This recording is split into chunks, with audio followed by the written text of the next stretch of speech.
Fortnite Chapter 3's island is on the brink of collapse, and after only 4 short seasons, it looks like our time here has come to an end. In less than a year, we went from swinging around as Spider-Man to Kamehamehaing as Goku, and the journey since has ushered in a new era of Fortnite. When the island flipped, it shocked everyone by taking us back to the original map, but when we got here, things were completely different. Places like Paradise Palms were better than we had ever seen, mixed with brand new locations like Sanctuary and Sleepy Sound. But one POI stood out amongst the rest, the volcano. This time it wasn't a pressure plant or building a giant mech, instead it was made into the Daily Bugle. This was the first collab of Chapter 3 introducing Spider-Man. Epic had finally brought one of the most requested characters to the game and set the bar incredibly high. They even added web shooters, which quickly became the greatest mythic of all time. And that was just one of the game-changing features. We also got sliding, trees with physics, and even tents, allowing us to save items between matches. At the time, this was an insane idea that got everyone excited, and so did Victory Crowns, which became the ultimate flex for wins each season. That's if you managed to survive the island's new weather, adding tornadoes and even lightning to the game. If you got struck, it would give you a speed boost, but if you don't remember this, it's because lightning was only in Fortnite for half a season and never returned. Speaking of weather, the island started off covered in snow for the Winterfest event, which everyone agreed was 10 times better than the previous year. It was perfect, since you had to save your V-Bucks for some of the amazing collabs we got throughout Season 1. While the Rocket Spider-Man headlined the Battle Pass, this was just the start of the insane crossovers, adding Boba Fett, Nathan Drake, and even Bruno Mars. Not to mention, Epic completely revamped the loot pool, removing all the fan-favorite weapons like the Scar. We were so sad to lose it, but most people were distracted by the Scar's replacement, the MK7. From day one, everybody was using it, obsessed with the first-person scope.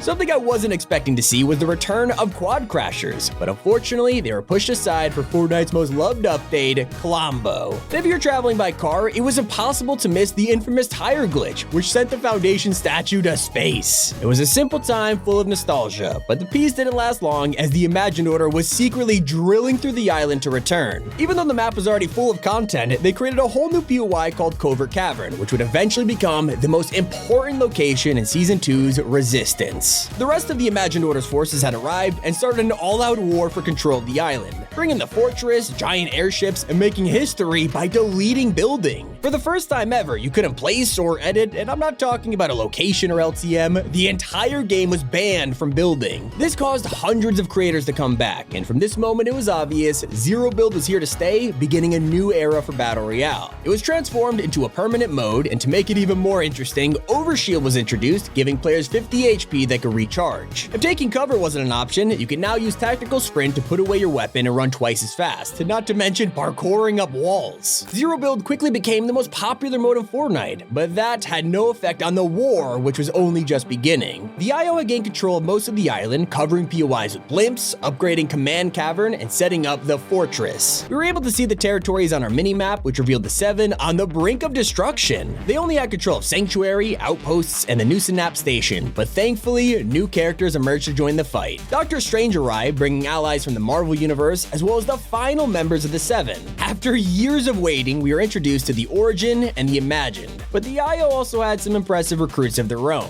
Hunmaster Saber was a boss dedicated to protecting the IO, and Prowler shocked everyone when he was revealed as a secret skin. To fight him off, we had plenty of new weapons like the Striker Burst Rifle, which dominated the loot pool, and the return of the Combat SMG and Drum Shotgun. But things got really interesting when tanks were added. Yeah, fully fledged armored tanks, and of course, they were super broken. You could flatten a building, shoot rockets, and defend yourself with the turret on top, but thankfully, there was a way to fight them. Epic added the Anvil launcher that could lock onto vehicles, but it had a pretty mixed response. Unlike armored walls, which somehow became loved by casuals and competitive players. You could use it to trap somebody or defend yourself, but one thing they couldn't stop was an armored battle bus. After years of waiting, we actually got to drive the most iconic vehicle in the game, upgraded with turrets and a cow catcher that could plow through anything. But sadly, Season 2 arrived at an unfortunate time. It was themed around a war, and this meant Epic had to make last-minute changes to the story. They also broke world records by donating all of the earnings from the start of the season to charities in Ukraine, raising over $144 million. This also came with a secret Ukraine flag on the island using containers. But at the end of the day, this is still Fortnite, and there are plenty of collabs to enjoy. People were shocked when Chica and Allie joined the Icon series, and it only got better with Assassin's Creed, Scarlet Witch, and Moon Knight. The item shop had its greatest day with the release niece of Obi-Wan Kenobi, who was secretly foreshadowing a huge twist, but this wouldn't be revealed until the Season 2 live event. For some reason, Pelia started driving lessons but was terrible. He just kept on crashing, and at one point, it recreated the Truckosaurus Easter egg from Chapter 1. Our attention was now turned to Loot Lake, where construction was already underway on the Collider, a huge tower that was about to destroy the entire island. We knew we had to stop it, but what came next was completely unexpected. Suddenly, the lobby changed to show the mecha team leader from Chapter 1, but even more surprising was its location. For the first time ever, we had gone to space and were rebuilding the robot on the Ice Moon. So as the countdown to the live event reached 0, we prepared for collision and suited up. Mecha team leader launched towards the island, burning through the atmosphere and entering the battle. We had to fight hundreds of tanks, blimps, and mechs with jetpacks. Didn't take long for the robot to reach critical damage, but there was one person who would save the day,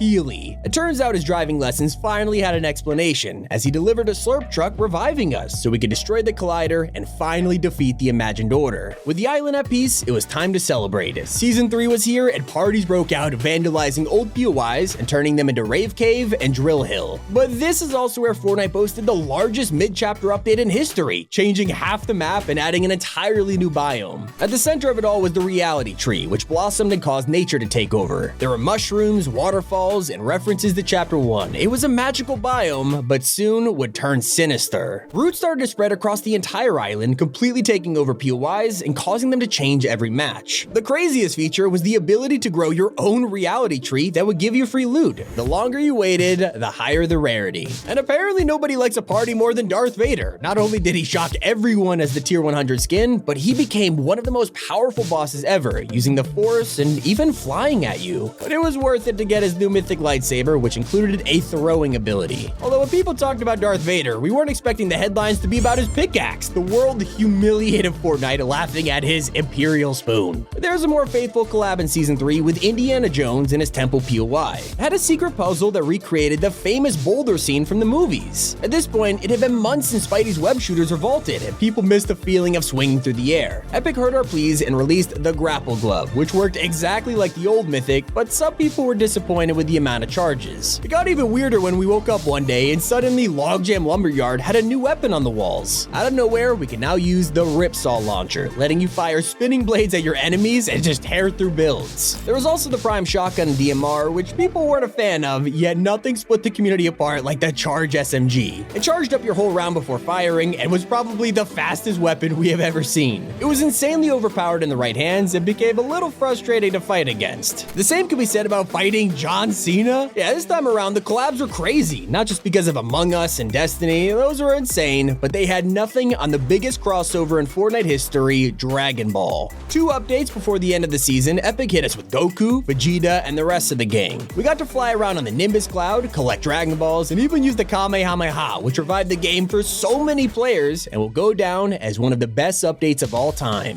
The same can't be said about the biggest letdown of Chapter 3, the Summer Update. No Sweat Summer was anticipated to be huge, bringing new items, free rewards, and skateboarding. But instead we got an empty skate park, a floating concert with nobody performing, and an ice cream consumable. And so as we approached the remaining few weeks, it was quickly turned from a party to a massacre. Members of the Seven were disappearing, and we heard rumors that a new villain was about to appear in Season 4 Paradise. The Scientist, Origin, and Visitor were all consumed by the new villain, leaving only Paradigm to escape to Reality 659. It is here we were introduced to the Herald, beginning her plan of taking over the island with Chrome. It wasn't all bad, this actually gave us a ton of new gameplay features. You can literally walk through walls and even turn yourself Chrome. It just got weird when people transformed into blobs, phasing through builds and regenerating health, and this also applied to weapons. The new Evo Chrome guns upgraded as you dealt damage, even if it took forever, but the map was suffering. From day one, Sanctuary, Lazy Lagoon, and Shuffled Shrines were already consumed by Chrome. Meanwhile, giant balloons rescued POIs like Condo Canyon, No Sweat Insurance, and the Pirate Ship. The entire reality biome died out, becoming orange and ruining half the island. A popular addition was the introduction of keys that could open vaults and hollow chests. To make things more exciting, Epic finally made snipers one-shot players again, which finally shut us all up. This season's main crossover was revealed as Spider-Gwen, and while the skin was perfect, people were disappointed we didn't get our web shooters. To compromise, Epic added back the Grapple Glove, but unfortunately it only lasted a week. Luckily, other items stayed longer, like the brand new explosive goo gun, which did exactly what the name suggests. As expected with these unique weapons, people either loved it or hated it. One thing no one had an issue with was the new dial-a drop. After years of asking for some kind of care package item, we could finally summon a supply drop to our location. Around the middle of the season, Epic added Grim Gables, which many believe to be our first tease for a Stranger Things 2.0 collab. But when Fortnite Mares arrived in the next update, the house was taken over by an octopus made of ink. It was really random. Not as weird as Summer and Mr. Meeseeks, who were added for Halloween. But thankfully, we got at least one classic horror character with Ash Williams from Evil Dead.